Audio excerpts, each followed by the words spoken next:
guys, it's the Talking Knits podcast coming to you from the northwest bank of the Missouri River. Let's do this thing! So here in Missouri, September and October is basically considered festival season. There's a lot of fall-related festivals and just a lot of festivals that they have at that time because the weather is not really hot or really cold. Because St. Louis basically has two types of weather. They have boiling lava hot weather and they have freezing cold weather.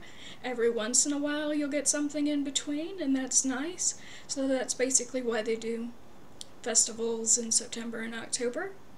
The last one, actually I'll start from the beginning because we've gone to festivals over the past 3 weeks.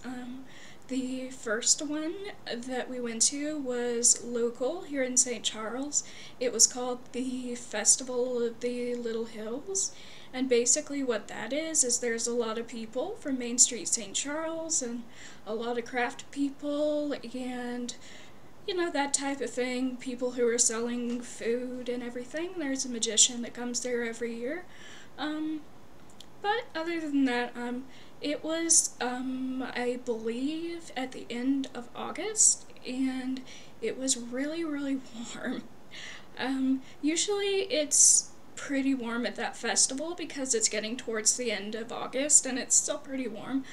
I was, a little bit overheated because I was an idiot and wore all black, including black pants when I should have worn shorts, and you can guess, I was pretty warm by the about halfway through, and my fiance and I decided to call it quits a little bit early, and went to eat the second week, and we went to the International Festival, and it's in Tower Grove Park. I'm familiar with that area just because there are a lot of nice coffee shops and specialty shops, and IKEA is down the road, so that's not entirely a bad thing. The International Festival, they have a lot of different a lot of different crafts and things that are made by people from different countries or have immigrated here and made their living doing different crafts or by opening restaurants and stuff. And we went to eat lunch at an Ethiopian booth type thing. The name of the restaurant, I believe, is Meskarem or something like that. I'm pretty sure I'm butchering that, and I apologize if you're listening, but I would totally recommend it, especially if you go mild on the food, because it can get a little bit spicy. So if you're ever in town, check out Meskarem on South Grand in St. Louis. And finally, we went to the Japanese festival that was out at the Missouri Botanical Gardens. Missouri Botanical Gardens is absolutely gorgeous. I think it would be very interesting to go in the spring also, but this time we went to check out the Japanese garden. We got to feed the fish. They were really, really big koi fish and carp, and they stayed around for quite a while, and we actually watched some Japanese dancing. They were performing by the lake in the Japanese garden, and we saw the taiko drummers at 7 o'clock. It was really, really amazing. You wouldn't think that it would be that loud. I guess you would kind of take that for granted, but I could feel it in my chest when they hit some of the drums. It was pretty awesome. As far as souvenirs, not really too much from the festivals.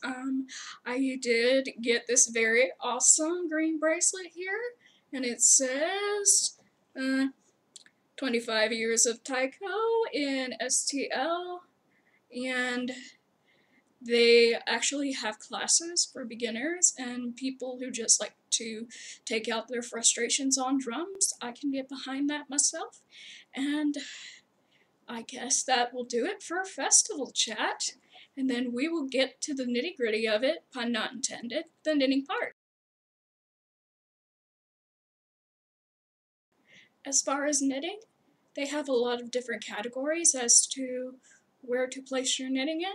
There's things like finished objects, and half jokingly, I call them unidentified finished objects sometimes, aka UFOs, because sometimes I make things and I have the best of intentions. I intend to make something that actually looks good, and for some reason, when I get it done, I cannot figure out what I've done wrong, but it hasn't really quite worked out very well. Um, I have a couple of those, but I'm a little bit embarrassed to share it. I've been working on something that is unique to me that I will be putting in my Etsy shop soon.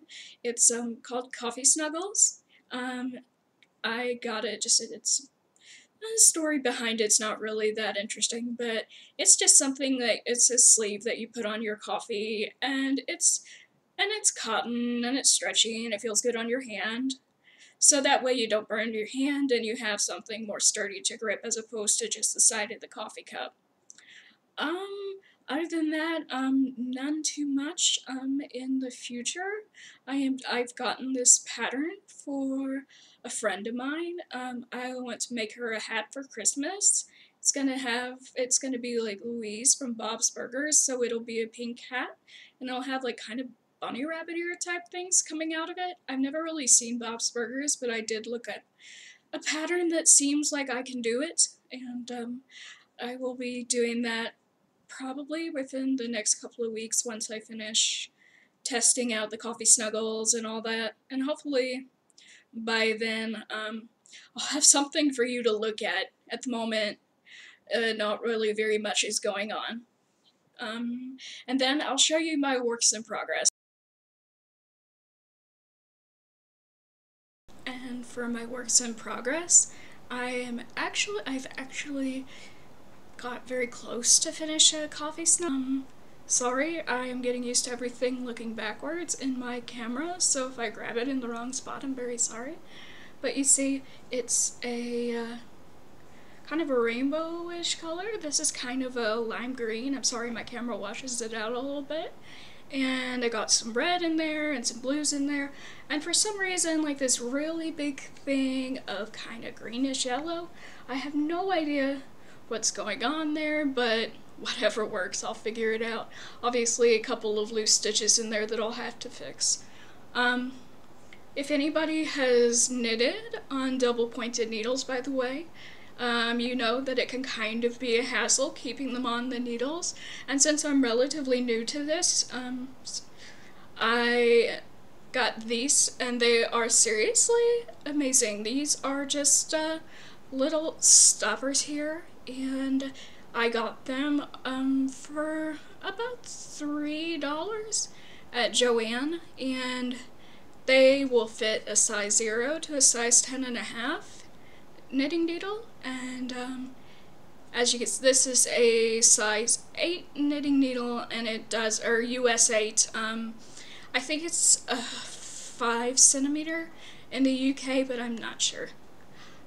So this is basically all I have done for now as far as works in progress, but hopefully I'll have more of these guys to show you in the future. Sorry, I just realized that y'all couldn't see me, so I'm going to cut that part out on the editing, and hopefully you'll be able to see my face henceforth. But I was just going to tell you that this is it for my works in progress, and that hopefully I will have more of them in the future, so you're not just looking at me. And that is it for me now. Thank you so much for listening. It really helps a lot. If you're interested, you can check out my Etsy shop, Starfish Knits. It is down at the bottom here on the show notes. If you like me, or you can tolerate me for like 5 or 10 minutes while I do a podcast, please like and please subscribe. I always enjoy when people come to listen to me speak. I hope you have an awesome Labor Day weekend and be safe. Bye, guys!